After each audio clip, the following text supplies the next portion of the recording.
दिन भर की छोटी बड़ी खबरों के साथ ग्रैंड न्यूज में आपका स्वागत है। नमस्कार, मैं तिलेश्वरी। आगे बढ़ने से पहले आइए देखते हैं आज की हेडलाइंस। बस्तर में टीएस सिंहदेव ने बूथ चलो अभियान का किया शुरुआत।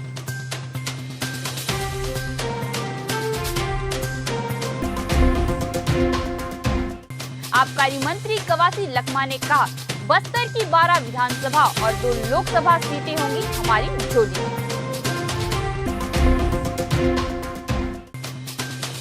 धर्मांतरण के मुद्दे पर बस्तर के 2 प्रमुख नेताओं के बीच चली जुबानी जंग।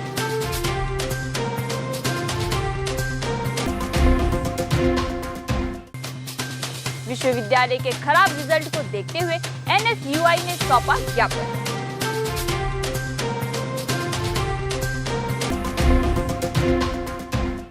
अब खबरें विस्तार से। प्रदेश कांग्रेस कमेटी के निर्देश अनुसार बस्तर संभाग के चित्रकूट विधानसभा के तोकापाल के विकासखंड स्तरीय प्रशिक्षण शिविर में शामिल होकर बूथ चलो अभियान का किया आगाज प्रदेश के स्वास्थ्य मंत्री टीएस सिंहदेव ने। विकासखंड तोकापाल के अंतर्गत ग्राम पंचायत करंजी के सामुदायिक भवन में प्रदेश के स्वास्थ्य मंत्री टीएस सिंहदेव, बस्तर सांसद दीपक बैज, विधायक राजमन बेंजाम ने कार्यकर्ताओं को क्षमता विकास प्रशिक्षण एवं बूथ चलो अभियान के तहत कार्यकर्ताओं में जोश भरा। इस दौरान बूथ स्तर के कार्यकर्ता मौजूद रहे। जो काम करने हैं उसमें पहले ट्रेनिंग प्रोग्राम, नया पीढ़ी भी तैयार हो रहा है। आजादी को 8 साल हो गए, जिनका जन्म, मेरा खुद का जन्म आजादी के बाद हुआ। आप में से ज्यादातर लोग होंगे जिनका जन्म आजादी के बाद हुआ, और खास करके युवा पीढ़ी जो है, ये आजादी के पहले उसके बारे में थोड़ी सुनी हुई। जगदलपुर पहुंचे आबकारी व बस्तर प्रभारी मंत्री कवासी लखमा ने कहा कि आगामी विधानसभा चुनाव में बस्तर के 12 विधानसभा सीट कांग्रेस की झोली में जाएंगी, साथ ही 2 लोकसभा सीट भी हम जीतेंगे। वही मंत्री कवासी लखमा ने भाजपा पर पलटवार करते हुए कहा कि प्रदेश में भूपेश बघेल की सरकार जनता के हित में काम कर रही है, इसलिए जो जनता का जनादेश होगा हमारे कांग्रेस के पक्ष में होगा। हमारे 15 साल के सरकार को, चाहे हॉस्पिटल में नौकरी करने वाला हो, देवगुड़ी में पूजा करने वाला पुजारी हो, भूपेश बघेल ने हर आदमी को छुआ है। गोबर खरीदी से लेके, दान खरीदी से लेके, तेंदुपत्ता का रेट देने से लेके हम लोग 12 का 12 सीट जीतेंगे। हमारा एक ही लक्ष्य है। ये पिछले साल बस्तर लोकसभा जीता है, बस्तर में 2 लोकसभा आता है, अब कांकेर लोकसभा भी जीतेंगे, क्योंकि कर्नाटक का चुनाव के बाद देश में कांग्रेस का कार्यकर्ता हौसला बढ़ा हुआ है। हमारे जो सरकार है, जो 4 साल में किया है, कल ही हमारा कार्यकर्ता बूथ लेवल में जाकर जनता को बोलेंगे। अब आजकल ज़माना है, व्हाट्सएप भी है, टीवी भी है, सब समझदार हो चुका है। इनका जमानत बचा ले तो बहुत बड़ी बात है। चुनाव के नजदीक आते ही नेताओं में जुबानी जंग, आरोप प्रत्यारोप का दौर लगातार जारी है। केदार कश्यप ने धर्मांतरण के आरोप पर मंत्री कवासी लखमा ने पलटवार करते हुए कहा कि जो व्यक्ति सरकार में 15 साल रहते हुए 3000 से ज्यादा स्कूलों को बंद किया, वो हमें क्या बता रहे हैं। केदार कश्यप को चुनौती देते हुए कहा कि 15 साल में कितने धर्म परिवर्तन हुए बताए, और पिछले 4 वर्ष में मेरे सुकमा विधानसभा में 10 परिवार का भी धर्म परिवर्तन हुआ है, साबित करे तो मैं आज भी कायम हूँ, इस्तीफा दे दूंगा। मैं किसान का बेटा हूं, इनके पास कोई मुद्दा नहीं है। लाश पर राजनीति करने वाले हमें ज्ञान बांट रहे हैं। मेरे क्षेत्र में आकर देखें, तब इन्हें पता चलेगा। 15 साल शासन में भ्रष्टाचार के सिवा कुछ नहीं किया इन्होंने। मंत्री लखमा ने कहा कि हम कांग्रेस पार्टी के लोग महात्मा गांधी के विचारधारा को मानने वाले पार्टी के लोग हैं, और ये लोग गोडसे की विचारधारा को मानने वाले हैं। मैं एक गरीब आदमी, तेंदुपत्ता तोड़ने वाला, गोदी खोदने वाला, मैं उसको भी चुनौती मैं मंजूर हूँ कि 15 साल में कितना हमारा आदिवासी बोला वाला आदिवासी लोगों को ईसाई बनाया। हमारे 4 साल में एक भी ईसाई नहीं बनाया। कल वो मरने वाला लाश में राजनीति कर रहा है, शर्म नहीं लगता? अगर ऐसा सुकमा जिला में अगर 10 आदमी परिवार दिखाए, ये 4 साल में ईसाई धर्म बनाए, मेरा विधानसभा में, मैं आज भी इस्तीफा देने के लिए तैयार। मैं आज भी कायम राजनीति स्टैंड कर रहा हूं। राजनीति उनके पास कुछ ही नहीं। 3000 स्कूल बंद करने वाला क्या बोलेगा? जयगुरुगुंडा स्कूल खोला है कि नहीं, जो उसको ले जाओ एक आदमी।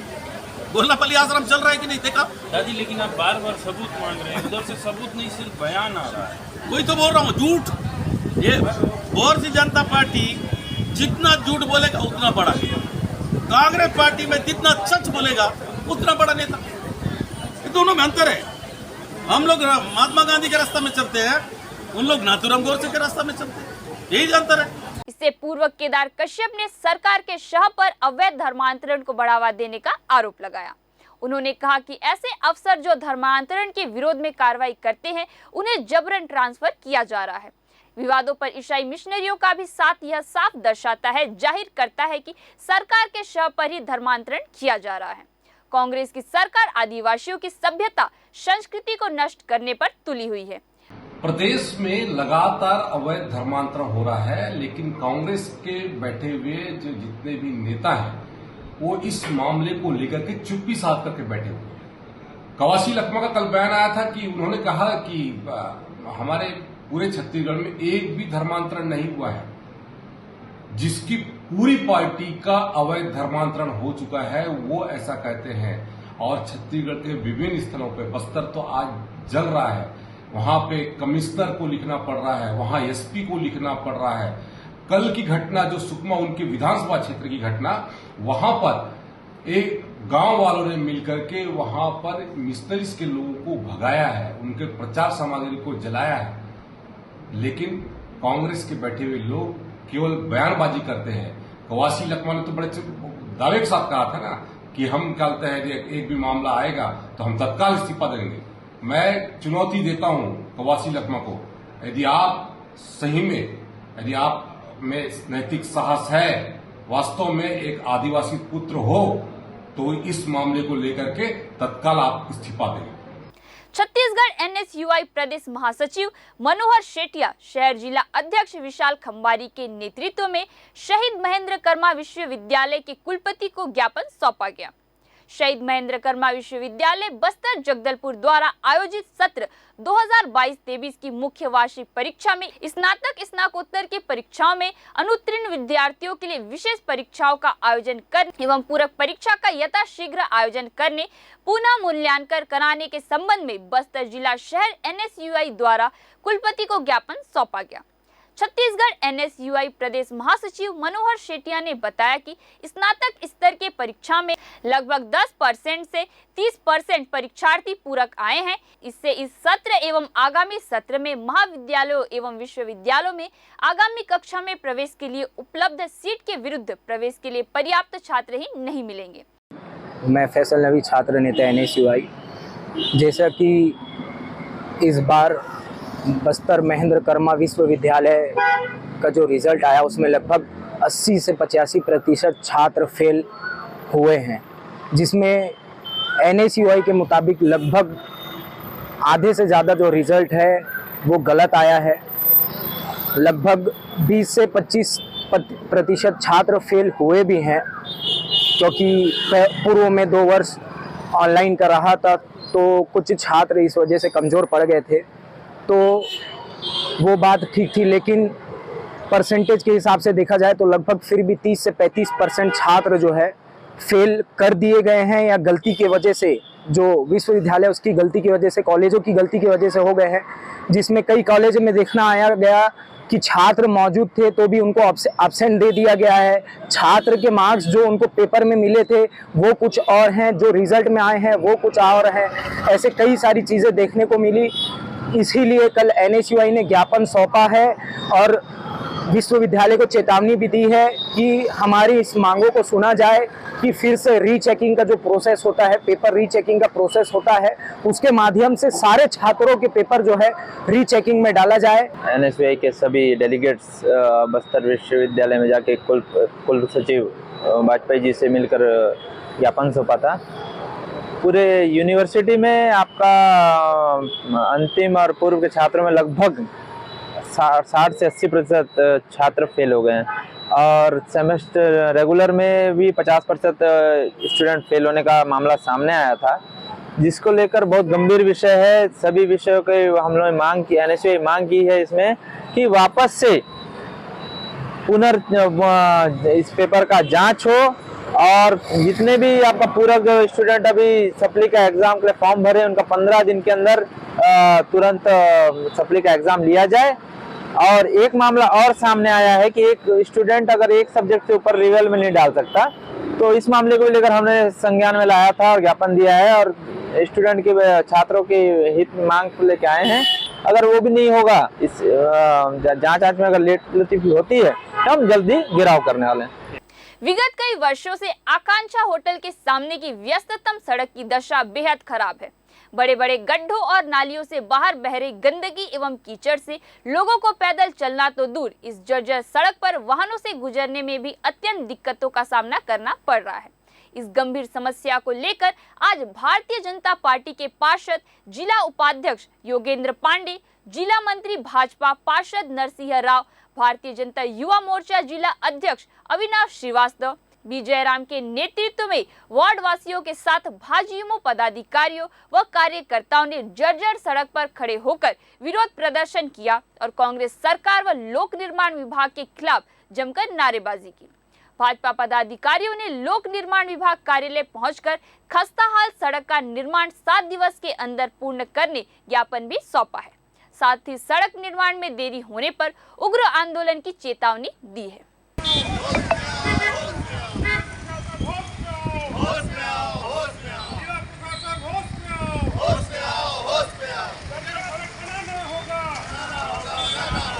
ये बरसों से ये सड़क टूटा पड़ा हुआ है। पीडब्ल्यूडी के विभाग के लोग हर साल इसमें फेक रिपेयर करके इसमें भ्रष्टाचार कर रहे हैं। पब्लिक को इसमें आने जाने का सुविधा हो रहा है। कई लोग गिर रहे हैं, डेली लोग गिर रहे हैं, दुर्घटना हो रहा है। 25 बार हमने बता दिया, हम सभी पार्षद मिलकर के इसको बता दिए कि जल्दी इसको बनाओ, ठीक करो, लेकिन इनको सुनवाई नहीं हो रही है। पूरी पब्लिक परेशान है, पूरी जनता परेशान है। यहाँ मार्केट है, यहाँ होटल है, सारे लोग इधर से जाते हैं, लेकिन बच्चों को स्कूल भी इधर से जाने का रहता है, लेकिन ये पीडब्ल्यूडी के लोग सुनवाई नहीं कर रहे हैं। आज ये गड्ढा सड़क है ही नहीं है, गड्ढा बन गया है। देख लीजिए पानी भरा हुआ है, इसमें लोग चलने का है क्या? पूरे शहर में सब रोड बना दिए, लेकिन इस रोड को बनाने के लिए इनके पास समय नहीं है, पैसा नहीं है। स्वयं यहाँ से महापौर गुजरती हैं, विधायक गुजरते हैं, सारे लोग गुजरते हैं।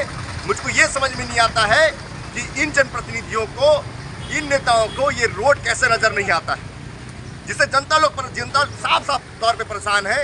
इसलिए आज हम सब ने यहाँ पर एकत्रित होकर एक सांकेतिक विरोध प्रदर्शन किया है और आज हम अधिकारी को ज्ञापन भी देंगे और अधिकारी को ज्ञापन देते वक्त 7 दिन का अल्टीमेटम देंगे। अगर ये 7 दिन में यह रोड का निर्माण जल्द से जल्द नहीं होता है तो हम सभी वार्ड वासियों के साथ में और जगदलपुर वासियों के साथ में यहीं पर बैठेंगे जब तक इन नेताओं को सूद नहीं आता और ये अधिकारी, जिम्मेदार अधिकारी इस जगह पर खड़े आकर रोड नहीं बनाते। मेडिकल कॉलेज डिमरापाल में एक बार फिर से यहाँ के चिकित्सकों ने एक 1.5 साल के बच्चे को मौत के मुंह से निकालते हुए उसे नई जिंदगी दी। बच्चे के ठीक होने पर परिजनों ने चिकित्सकों को धन्यवाद भी दिया। आपको बता दें कि बीजापुर जिले के भैरमगढ़ के सबसे अंदरूनी क्षेत्र पिनकोड़ा में रहने वाले मन्नू के 1.5 साल के बेटे राहुल का अचानक से स्वास्थ्य खराब होने के कारण उसे 8 जून की दोपहर को बीजापुर के जिला अस्पताल ले जाया गया, जहां जांच के दौरान बच्चे को झटके आने के साथ ही उसे मलेरिया, खून की कमी और सांस लेने में तकलीफ भी हो रही थी, जिसके बाद उसे दोपहर को मेकॉज के लिए रेफर कर दिया गया। 8 जून की शाम को बच्चे को एम्बुलेंस के माध्यम से मेकॉज लाया गया। बच्चे की खराब हालत को देखते हुए उसकी जांच की गई, जहां उसका वजन 8 किलो व शरीर में 2 ग्राम खून था। चिकित्सकों ने बिना देर गवाए उसे वेंटिलेटर में रखने के साथ अन्य जांच करने पर उसे जापानी बुखार के लक्षण भी पाए गए। वही पिता के साथ आए अन्य 2 बच्चों की भी जांच करने पर उन्हें भी मलेरिया के साथ जापानी बुखार था। चिकित्सकों ने बच्चे को 48 घंटे तक लगातार वेंटिलेटर में रखा। साथ ही जीवन रक्षक दवाइयों की नियमित देने से बच्चा 2 दिन के अंदर ही वेंटिलेटर से बाहर आ गया, जिसे 10 जून को वेंटिलेटर से हटा दिया गया। 15 दिनों की बड़ी मशक्कत के बाद न सिर्फ राहुल बल्कि उसके दोनों भाई भी ठीक हो गए। भैरमगढ़ पिनकोंडा के निवासी बच्चे को बीजापुर जिला अस्पताल से एम्बुलेंस के माध्यम से, शासकीय एम्बुलेंस के माध्यम से यहाँ पे गंभीरतम अवस्था में लाया गया था। बच्चे की हालत अत्यंत गंभीर थी और उसको मिक्स्ड मलेरिया इन्फेक्शन था और बाद में उसको यहाँ पे जांच किए तो उसको जापानी का इन्फेक्शन भी, संक्रमण भी पाया गया। बच्चे की हालत एकदम गंभीर थी। बच्चे को 8 तारीख से 10 तारीख तक से लगभग 2-2.5 दिन करीबन वेंटिलेटर में रखा गया और उसको गहन चिकित्सा सुविधा दिया गया। बच्चे की जान उससे बच पाई और बच्चे का कल 25 तारीख को डिस्चार्ज हुआ। सर इसके अलावा 2 और भाई, उनके दोनों भाइयों को भी मलेरिया पाया गया था। हाँ, दोनों बच्चों को भी मलेरिया और जेई पॉजिटिव था।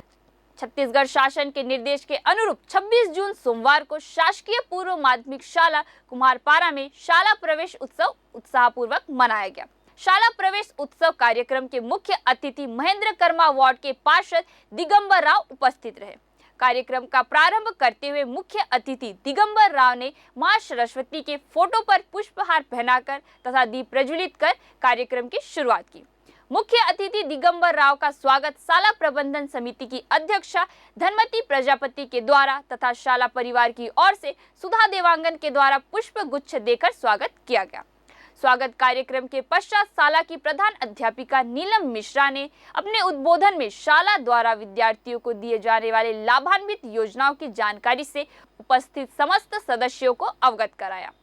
मुख्य अतिथि दिगंबर राव ने शाला की दाखिल खारिज पंजी में कक्षा 8वीं की छात्रा कुमारी पूजा दंती का नाम लिखते हुए शाला में प्रवेश दिलाया एवं उपस्थित छात्र छात्राओं को तिलक लगाकर पुस्तक गणवेश आदि वितरण किया गया।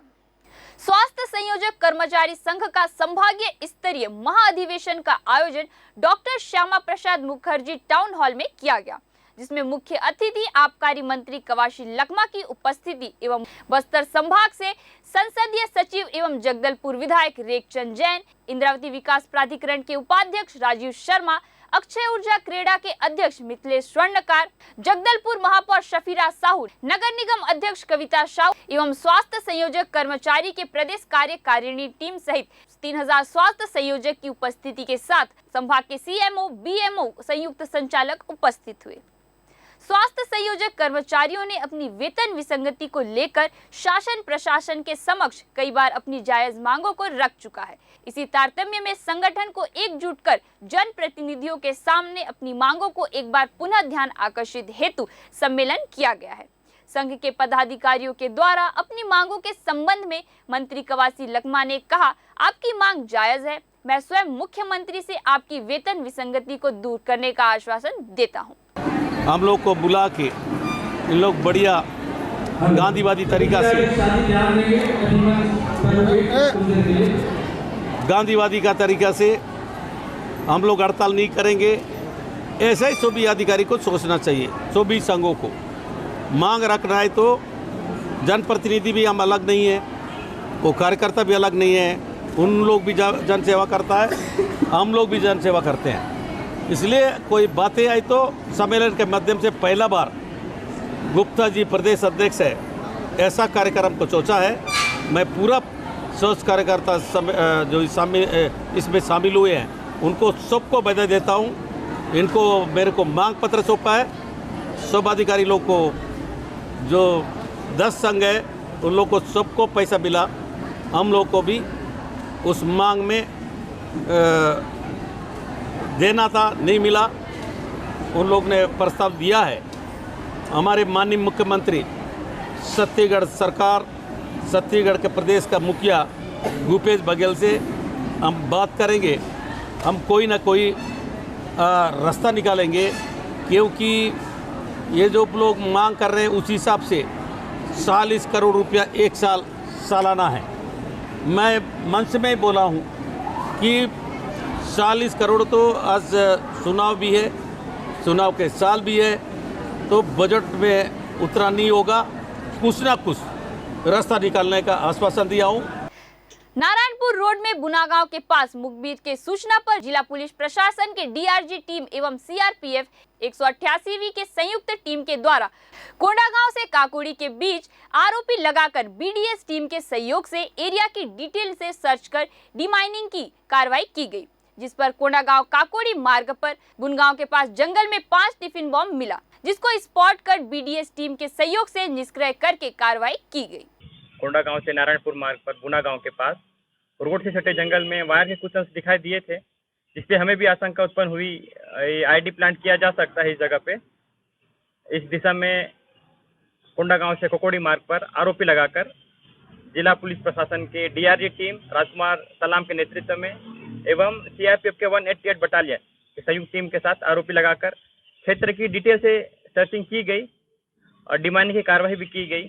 इस दौरान बुना गांव के पास रोड से सटे जंगल में 5 केजी के टिफिन बम प्राप्त हुआ, जिसको जगह पे ही बीडीएस टीम के सहयोग से निष्क्रिय करने की कार्रवाई की गई है। ग्रैंड न्यूज में आज के लिए बस इतना ही। आपसे फिर मुलाकात होगी नई ताज़ा तरीन खबरों के साथ। तब तक के लिए हमें दीजिए इजाजत। नमस्कार।